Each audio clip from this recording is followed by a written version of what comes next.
So hello, everyone. Hello again. This is Russian Women in Arbitration, and today we're having our online interview with Carolyn Lamm. But before we introduce Carolyn in more detail, and before we start, I would like to quickly introduce my colleagues, myself, and quickly describe our association. So my name is Veronika Burachevskaya, and I'm an associate at Yegorov Puginsky Afanasyev and Partners, EPAM, Moscow office.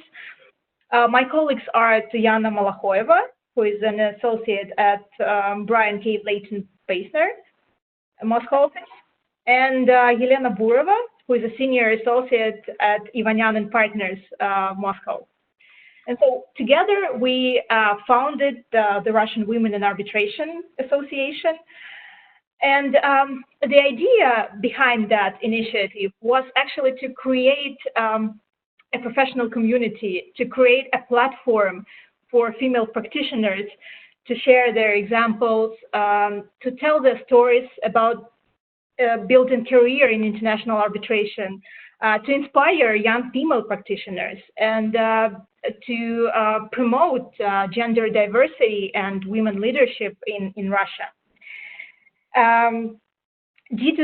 Unfortunately, due to the pandemic situation, we had to postpone our inaugural event, as was already mentioned. But meanwhile, we started this series of online interviews with inspiring and distinguished women in international arbitration.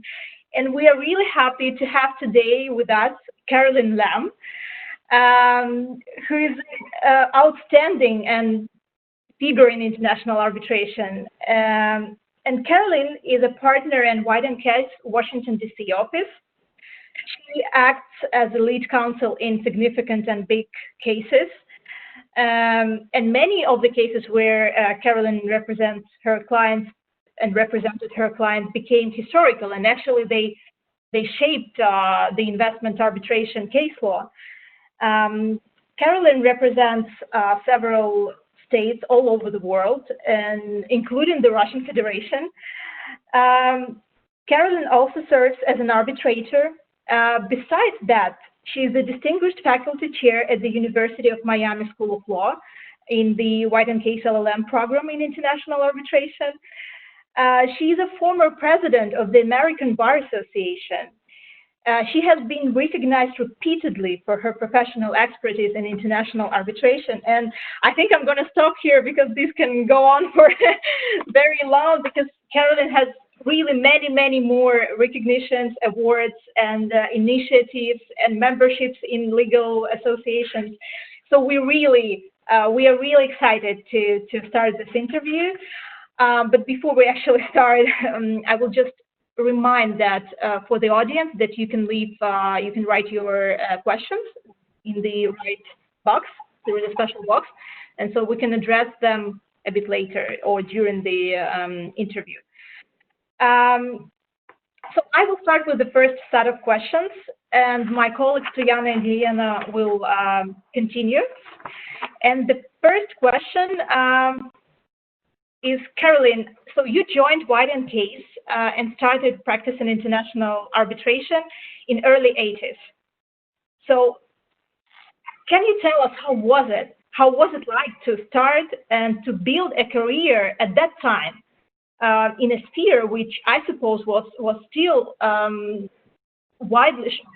largely dominated by men? And could you tell us what challenges did you face when you started your way in international arbitration?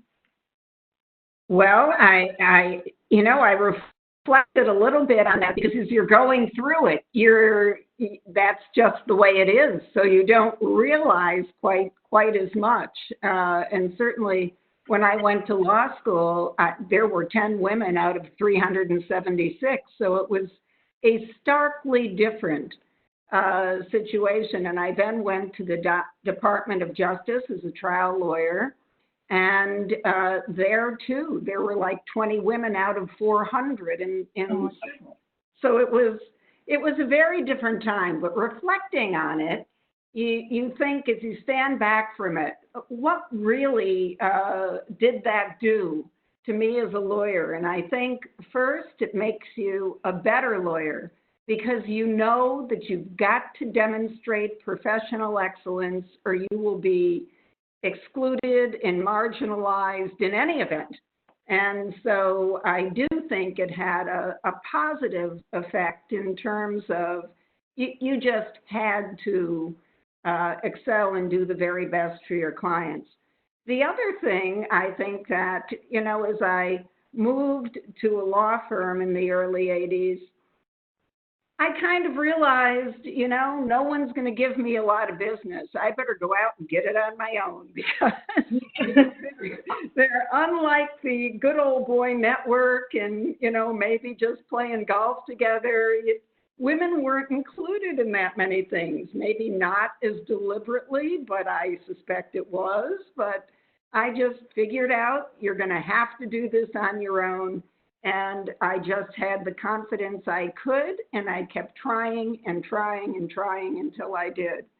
And, I've had so many wonderful mentors, male mentors as well as women, but one who was the head of our firm at the time, it was a much smaller firm, said to me after I did a pitch and I didn't get some business, and I said, oh my gosh, I didn't get this business. And he said, Carolyn, it's not what you get, it's what you don't get. It's how you pick yourself up and move forward that makes the difference. So get in there and pitch it again, and next time you're going to get it. And he was right. You just have to have the confidence, I think, in yourself. Yeah. Oh, thank you. This is really important to hear from someone who already, went through all of this. Thank you. In 2009, you became the first female president of the American Bar Association. So in this role, you were advocating for increase of the gender diversity and for elimination of bias. In the United States, the legal profession in the United States, how do you rate the current stage of the gender diversity in legal profession in the United States? And maybe you can compare it, with international level. And also related questions, do you think the situation has improved over the last decade? And what was in your opinion, the biggest transformation with regard to gender diversity? Yeah, I think, clearly things have changed dramatically.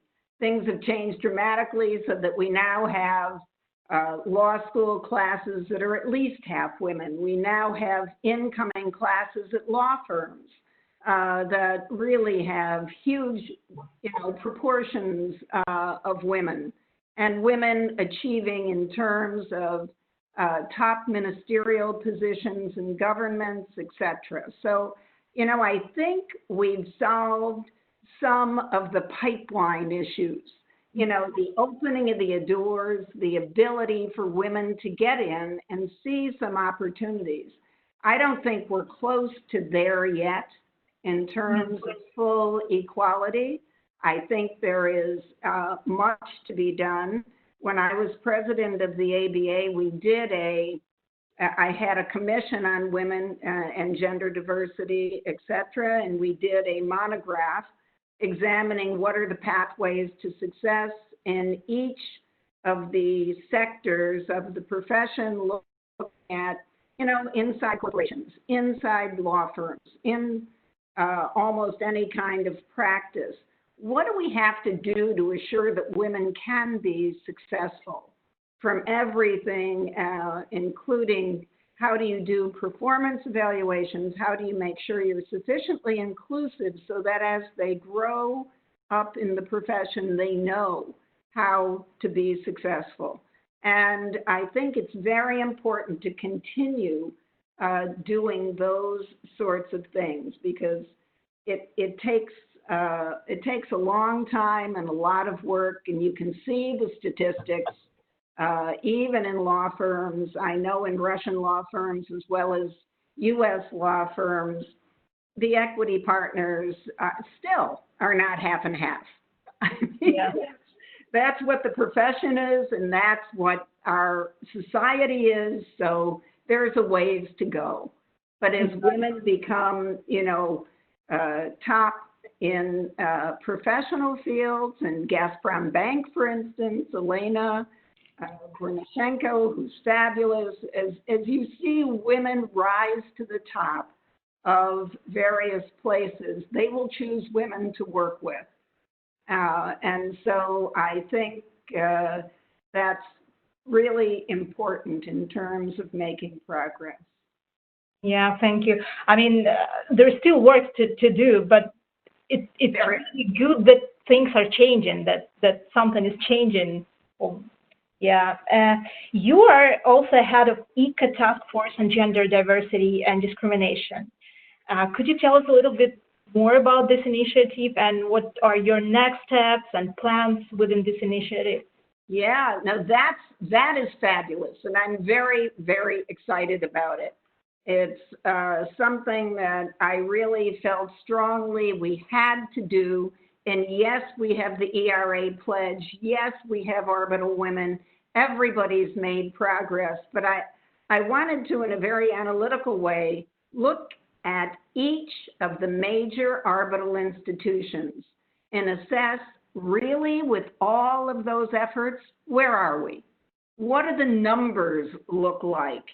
And I put together this task force that included everyone, ICCID, ICC, LCIA, Vienna Center, Stockholm Chamber, Hong Kong Center, and I also got 3 Crowns and Leighton Case and Freshfields, some funders.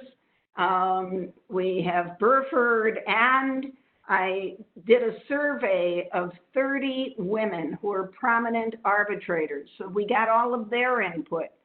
And in this report, which should be out in the next month, I went over the final part of it last night.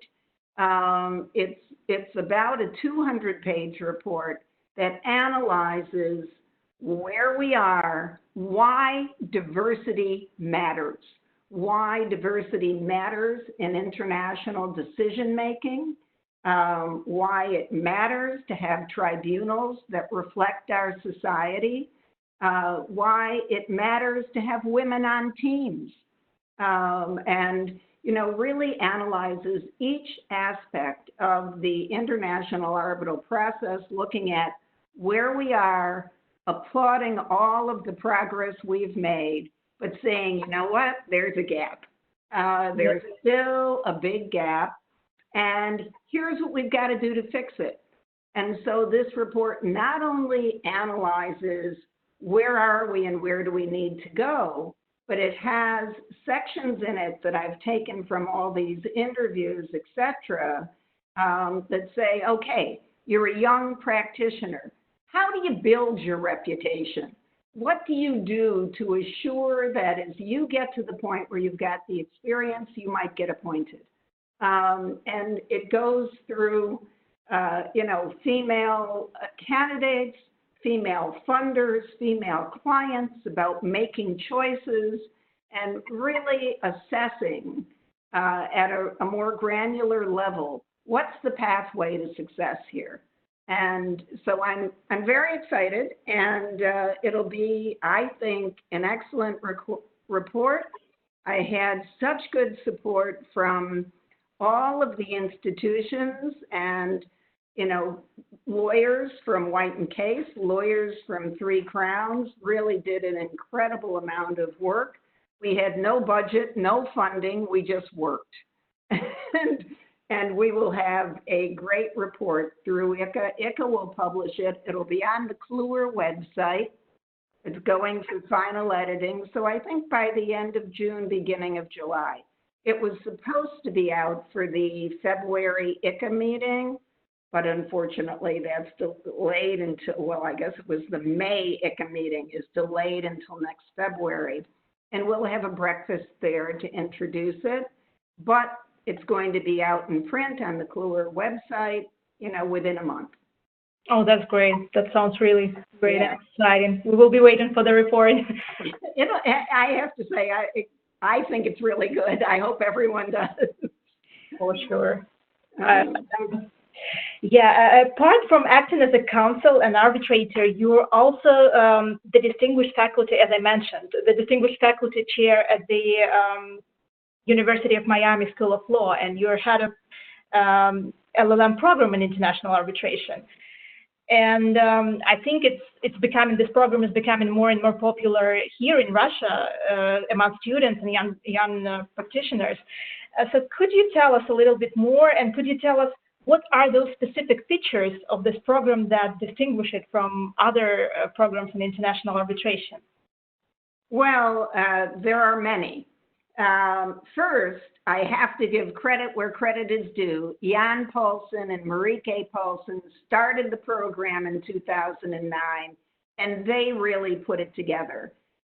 White and Case supported the program and donated heavily to support it because I thought it was so important to have the premier program in the U.S. for international students to get LL.Ms in international arbitration. And there isn't any other program like it. And we endow scholarships. This year, we have a Russian woman who has the White and Case scholarship, who's wonderful, Daria, and she just graduated. We have many students. We usually have between about 25 and 35 LL.M students. The thing that distinguishes it, and I only teach one course. I teach international investment arbitration, as you might imagine, and I can basically teach my cases. I don't know.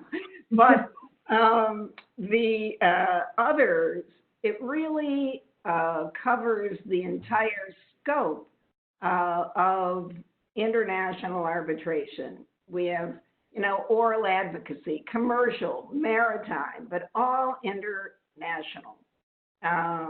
Construction, the law of sovereign responsibility, treaties, and each aspect of international arbitral practice. So by the time you're finished, you really have touched all of the areas that are really important.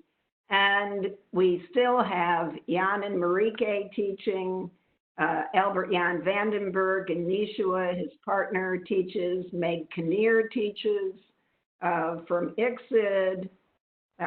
This year we had George Berman from Columbia. We can find great professors that want to come to do a week-long course in Miami in the winter. So I try to find them.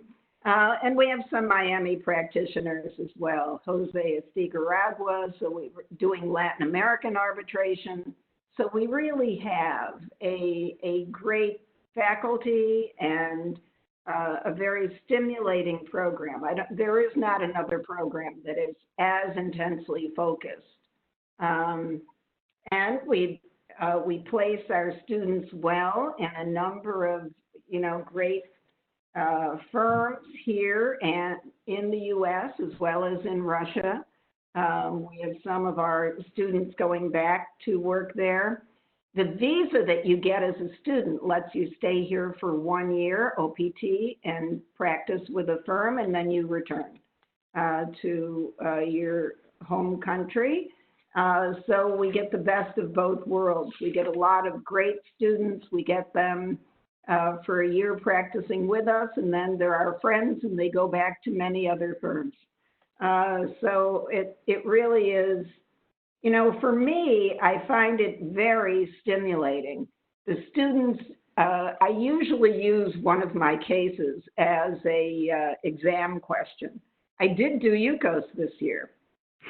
The great thing about it is to then read the exams. It's a 10-page exam. They're supposed to analyze it and argue for one side or the other.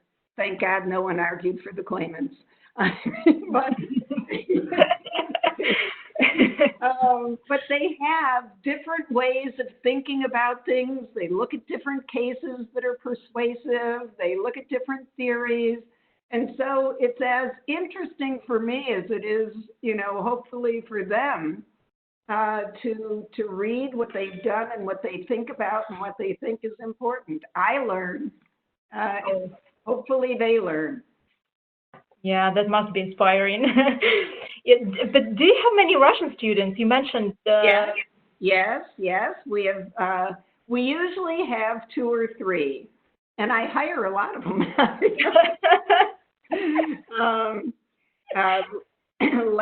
I think 2 years ago, one of my students, Molokhoeva, she was from Russia. I hired her. She's working in Washington. Last year, I hired Elena. She's married to an American, Jimenez, but she's working in Washington. And I've had many, many others. The person with the Leighton scholarship was Daria Kuznetsova, and she worked with us in Miami while she was there, and now she's going back to work at Wilmer in London. But we've had great Russian students. We have Alexander Soyotsev, who actually came from our office in Moscow. Yeah, I know. I mean, this is so great to hear because Madina, by the way, is my friend. So yes, the world is so close. Yeah, but this is great to hear. She's doing great, and it's such a good thing for me because, of course, they're native Russian speakers and readers. My Russian is ploha. Really not as good because I don't spend enough time speaking and listening and whatever, but it's so good to have a team where you've got some cross-cultural people, cross-language people. It makes, it's very important. Exactly. Yeah, thank you. Thank you so much. And now I give the floor to Tuyana, who will start the second set of questions. Thank you, Veronika.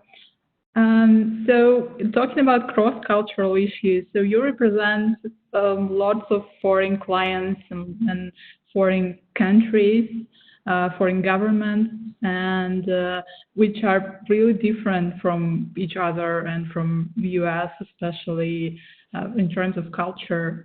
And so this, I think this naturally requires a lot of some sort of strong skills of cultural fluency from a practitioner. And my question is, how do you reconcile this cross of culture in your work? And maybe you could even quote one particularly striking example of cultural confusion that you faced, and tell us how did you approach it. Well, I guess first, I have to say, I don't think anyone hires me for my U.S. legal skills. Maybe they do in certain cases, but people hire me because I'm an international lawyer and I do international arbitration. So it's my job to know and appreciate cross-border law, international law. It really is on a separate plane. And I always find, not only I have a degree, of course, in common law, but I've studied a lot of civil law. And I have to understand and appreciate the national legal systems in any of the cases that I'm working on. I always hire lawyers from that system to work with me. I don't, I may have, for instance, Medina or Elena, who are Russian lawyers, but they're not going to do the main advocacy on Russian law. We either are working with the Ministry of Justice or with the law firm from Russia working with us on those issues. So I never think that I am the person who can argue the other national law issues as well as someone who grew up in the system and knows the policy. I would say the most important thing when you're doing a lot of cross-cultural is you have to understand and respect all of the other cultures and the different dimensions of the other cultures. You have to understand the law, the economy, the life, the religion. When I started representing Indonesia decades ago, the largest Muslim country in the world, I did take some time to study the basics of the Muslim religion so that I could understand what motivates decision making that may be a little bit different from the way I might approach it. Because no matter what, you're an amalgam of your experiences. Luckily, I came from a complete mixture of nationalities as you do in the United States. In my family, I had French and German and Greek and Polish, and so that you don't really have a single ethnicity other than a whole mixture. So you're used to kind of respecting a lot of other cultures. But it's very important, particularly as you're representing sovereign states. You've got to understand where they're coming from, and as a matter of law, of economy, of life, of values, of religion, so that you can represent them adequately in terms of decision making and recommendations, etc. Yeah, that's true.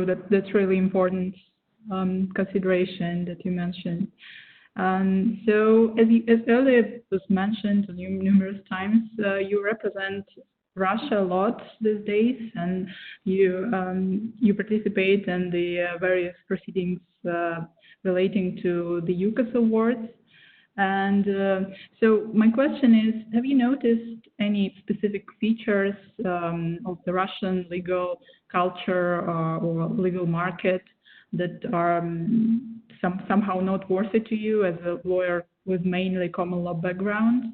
And maybe are there any particular features that you think that might be changed somehow or adapted or even improved in your opinion?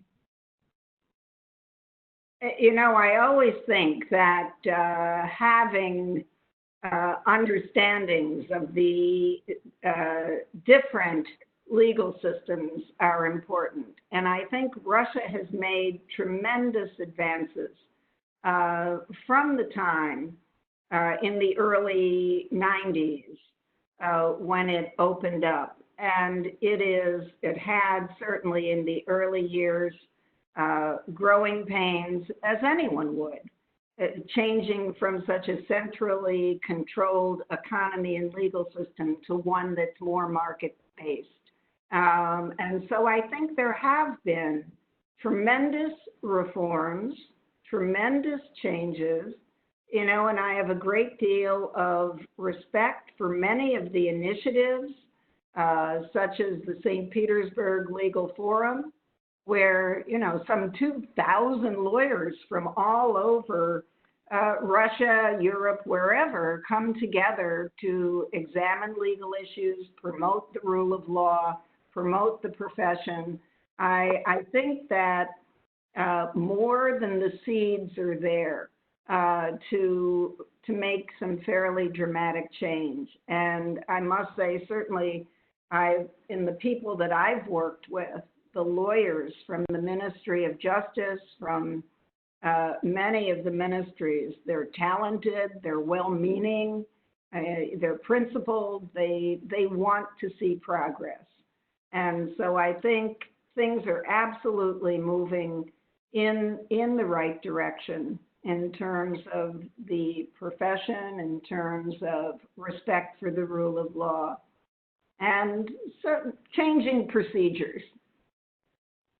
Yeah, right. It's great to hear from an outside perspective, I guess. So coming back to your main area of expertise, investment arbitration. So you've been representing clients in investment arbitration from early 80s, and you really had a chance to witness the rise of investment arbitration and its golden age. But in the recent years, this system has been highly criticized, and this culminated basically in the ongoing reform under the auspices of antitrust. And I was wondering, what is your opinion about this reform and about various options which are proposed within this reform? And do you think that maybe we are moving towards the fall of investment arbitration? I don't think so in terms of the fall of investment arbitration.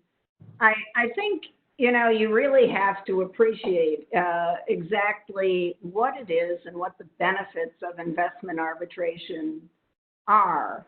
And certainly for so many of the countries, and with over 3,000 bilateral investment treaties, it's very important. It's very important for countries to be able to offer a methodology for the resolution of disputes outside of their own courts. No one's going to invest billions of dollars, even millions of dollars, and think that they're going to go to the national courts and get a fair shake, and that's the only option they have. It's not possible. And I wouldn't even invite them to come as a foreigner to the United States to get a fair shake. I think you've got to realize that there is a very important role for investment arbitration. And I think, knowing the countries that I know well, if one of the countries thought by offering investors a better investment arbitration than the next one, they would do it because they want all the investment to come to their country. I don't think that we have another option. I think what we will see come out of the so-called reforms is some tinkering to improve certain aspects that have kind of gone off in a certain direction. And one of the things that I've observed that I must say I have concerns about is that some of the arbitrators really come in with a preconceived notion of how they're going to decide something, either for a claimant or for a respondent or whatever. That's not good for the system. That's not a product of the so-called double hatting. It's a product of someone having a bias. And, having argued on the respondent side and the claimant side, in so many cases, I've argued every side of every issue practically, I can't say that you're allowed to bring into the dynamic of a tribunal thinking only a certain way. You've got to think about what the law you're applying requires. What are the facts that the parties are proving? What in this particular case are you deciding? And you shouldn't bring a lot of extraneous thinking into it. And I think that's what I've objected to in seeing what some tribunals do, and even what some courts do. I can use the Court of Appeals of the Netherlands, certainly. A completely biased political decision in terms of the UCOS case that came out of that court. If you read it, it's breathtaking, breathtakingly bad. And so courts are no better than arbitral tribunals.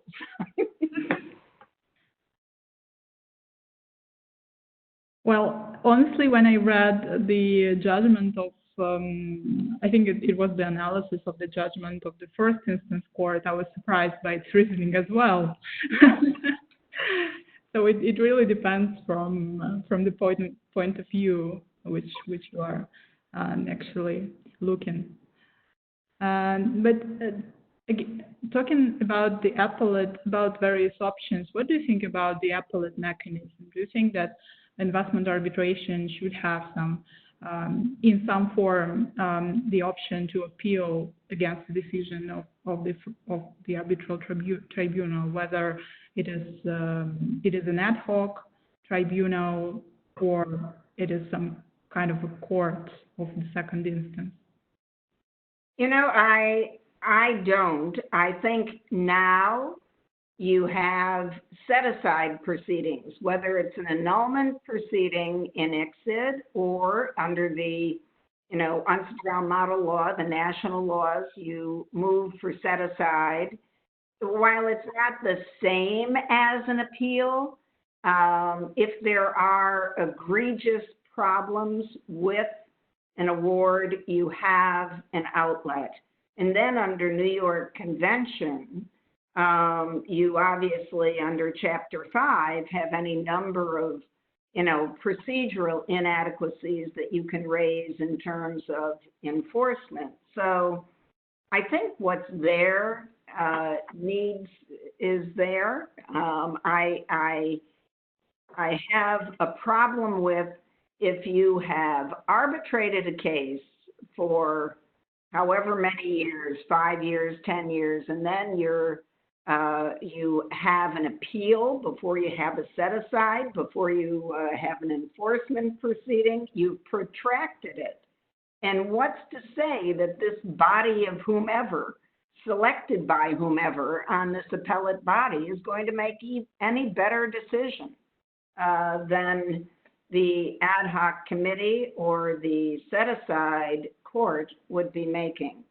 So if I thought there were a panacea, I would think about it a bit, but protracting proceedings without much of an assurance that anyone is going to be much better in deciding a case, I struggle with that.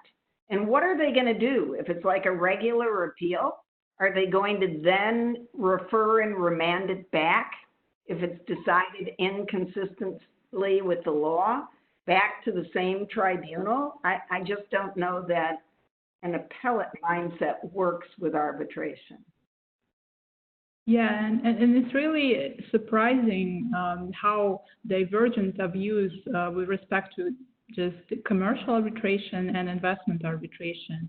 Because in commercial arbitration, Queen Mary University has recently conducted a study on the appellate mechanism, on the necessity of such appellate mechanism. And I think most respondents did not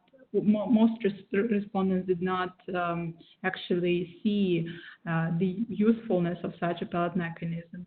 But when it comes to investment arbitration, actually, if you look at the proposals of the states within the ancestral reform, I would say a lot of them actually advocate for such an appellate mechanism. But then at the same time, it's all the same. I mean, it also an arbitration when you choose a particular arbitrators, and it is not. I cannot understand why an appellate tribunal, which has also been appointed by the parties, has more, authority to rule against. Yeah, to rule against that particular decision. Yeah. And why in the proposals that I've seen, states are doing the appointing to this appellate body. Why on earth are investors ever going to have any confidence that people appointed by the states are going to deal better with a problem than the arbitrators they choose? I don't see the legitimacy of that proposal, and I don't see how it solves what the articulated problem is. Yeah, I definitely agree with you. So let's see how this will come up. Yeah. So I think these days one cannot start a conversation and do not touch upon the COVID-19 crisis. And my question is, what do you think this crisis will have a long-term impact on international arbitration? And if you think so, what do you think will be such an impact? Yeah, that's very interesting. It's truly crystal ball gazing and guessing. I don't know that any of us know. I think, I do think that before this, whenever I have tried to offer witnesses to testify by video, there's been such a reluctance on the part of tribunals to permit it. And I think now there will be a greater acceptance. It's still not the same when you're cross-examining a witness by video, but I do think that I think there will be a greater acceptance, perhaps, of using videos as part of a hearing. I, for one, am not convinced that the entire hearing is as good if you're not in person at all. So it's very difficult. You lose something in the back and forth and kind of the dynamics of the questioning, et cetera, whether you're on the tribunal or whether you're on, your counsel. It really impacts the development of the case, the development of the evidence. So I would have a concern if it totally transformed the way we did hearings permanently.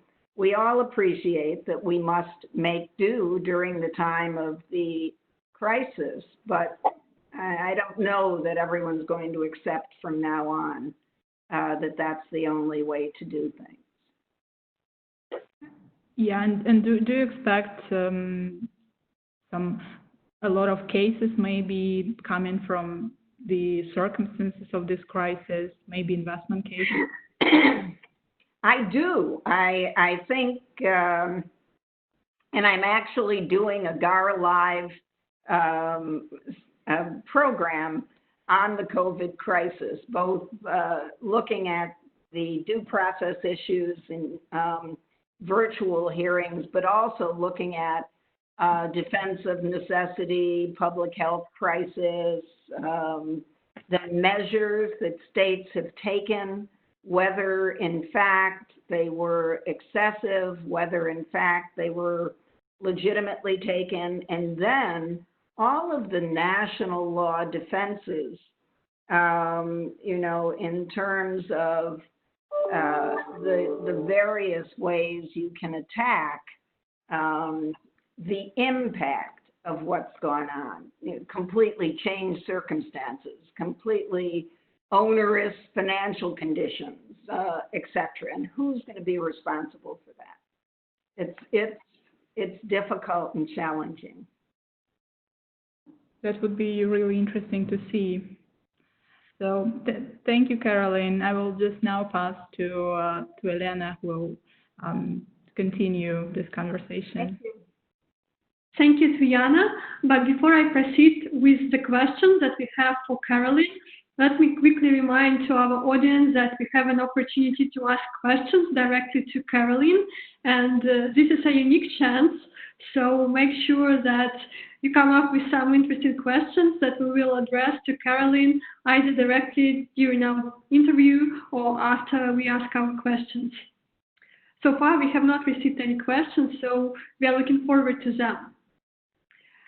Okay, moving to our next question. When Veronika was introducing you, Carolyn, she said that, of course, being a partner in White case is only a part of your professional life. And you also teach at Miami Law School at the program of international arbitration. You are also arbitrating. And in this regard, my question is whether you have ever considered retiring from counsel work and moving to full-time arbitrating or teaching. And another question is that imagine that you have to choose only one part of your professional life. Which one would you prefer and why? Well, I must say I enjoy all of those roles, or I wouldn't do them. But I truly enjoy them. I love the law. I love and enjoy my clients, my students, my colleagues at White case. I find the way I practice certainly stimulating in all respects and very dynamic. And I love arguing cases. It's such great fun. But I must say that at a certain point, I'm sure I will shift to primarily sitting as arbitrator and teaching. I don't know that I would choose between the two. And I'd say primarily because of the conflicts. The conflicts kill me. I'm called in so many big cases that I can't take because, you know, some partner in some office that I've never seen has a case that's on the other side. So it's difficult, but that's a ways off. I love what I do. And, you know, I always analogize it to if you're a skier, the difference between downhill and cross country. You like to do them both, but there's no way you can compare downhill to cross country. It's so exhilarating. And I'd have to say advocacy is like that. The fun of the fight and really arguing and examining witnesses, you don't find it in any other aspect. Even though you enjoy the law, you enjoy all aspects of it, it's just different. Yeah, that's probably a very tough question, but we also have another question in this regard, a kind of follow-up, but judging by your answer to our previous question, maybe again it will be hard for you to answer it, but what part of your job do you find most inspirational and encouraging? If you may answer that. I would have to say I think the advocacy, without a doubt, because it is stimulating. It uses all aspects, I think, of your intellect and talent. You put together the case with the evidence, with the law, and doing a lot of analysis, and then you need to find a way to persuade. And it's very challenging each time. You're persuading first of all, your client in terms of how you can argue a case and what things you can't argue and can argue. Your team, you know, keeping your whole team working together, but also presenting to a tribunal. It very much requires analyzing, you know, who you're talking to, where they're coming from, what they will value. So it's a complex dynamic, and I always find it most interesting. Yeah, I agree that it's really very dynamic and, very demanding in a way, but on the other hand, it's also rewarding because the experience that you get and maybe the feelings that you take out of it, this is something that inspires. Okay, our next question is, as you were developing professionally, have you ever had a role model or maybe someone who played a really significant role in your life as a lawyer, someone you looked up to? Oh, for sure, you know, without a doubt. Well, one was Justice Toy Feliciano from the Philippines. And I first met him when I was a very young lawyer arguing the AMCO-Asia annulment. He was put on the ad hoc committee, and thank God I was arguing for Indonesia, and he really appreciated the position of the developing world. And it was one of the first annulment proceedings ever. And it really required there weren't any other cases decided by then.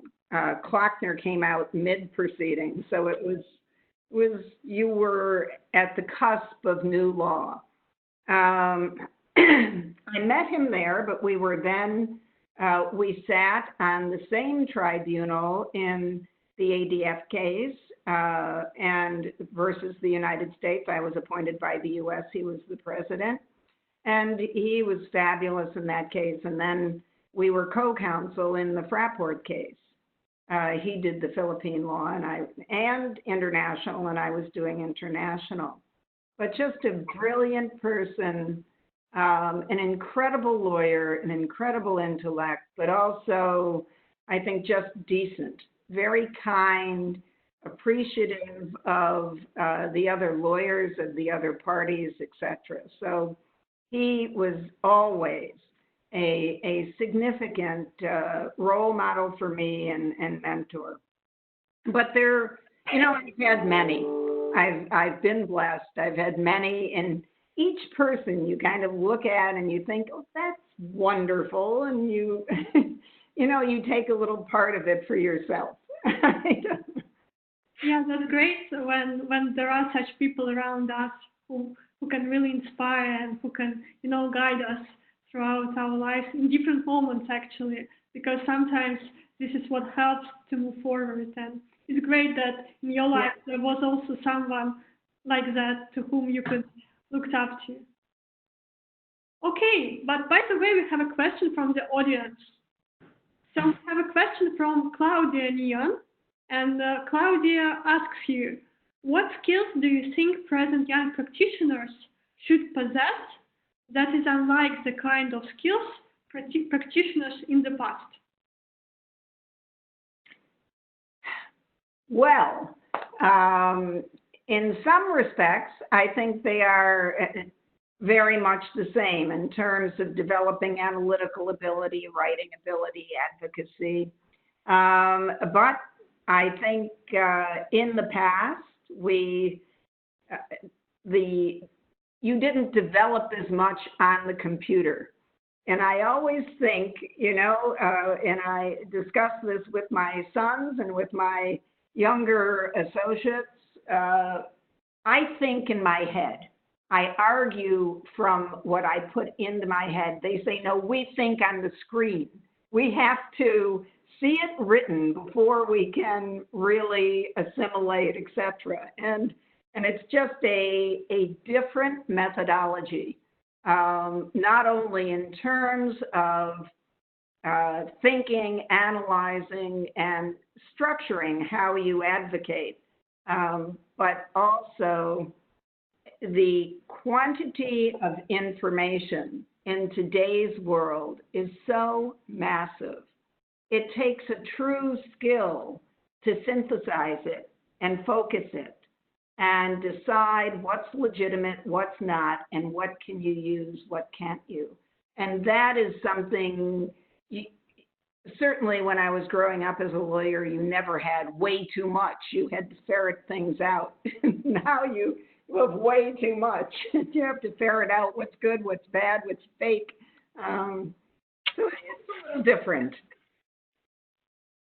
Yeah. The next question, which is in a way related to the question from Claudia, what would be your main advice to young female practitioners who seek to develop professionally in the field of international arbitration? Maybe what skills in particular to pay special attention to? What skills should be more developed in today's world? Well, I think at the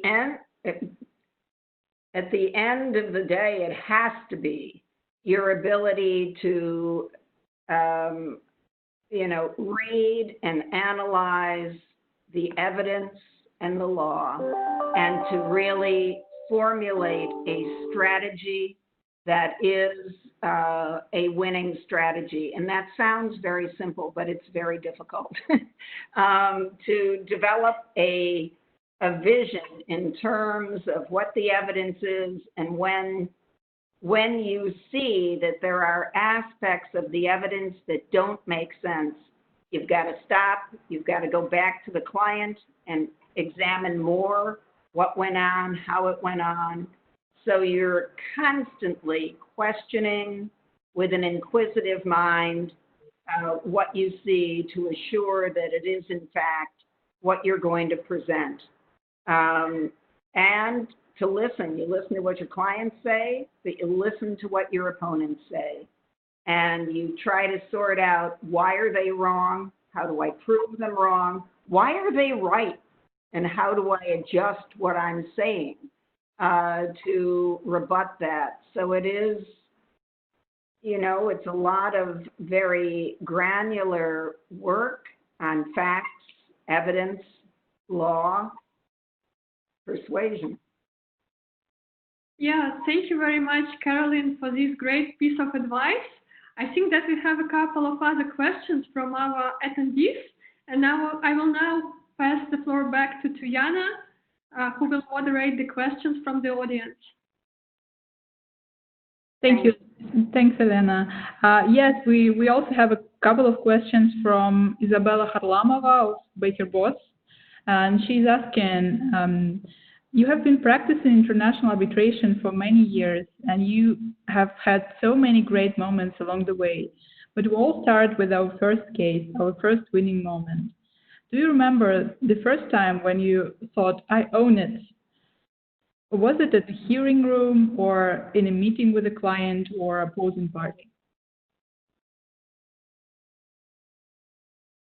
Wow, that's hard. That's hard because, I must say, I thought in my very first annulment proceeding in AMCO Asia, I thought our arguments were strong and they were good, but it was not an easy case. And so while I thought I owned it in terms of how I put it together and what I argued, it wasn't until I got that decision and saw that there was a partial set aside, which is what I was advocating for, that I really felt like it was great that we got it right, that blah, blah, blah. So it's difficult. I must say, most of the time that comes when you read the decision. And sometimes when you read the decision, you think, oh, how could they get it so wrong? I explained it so well. So it all depends.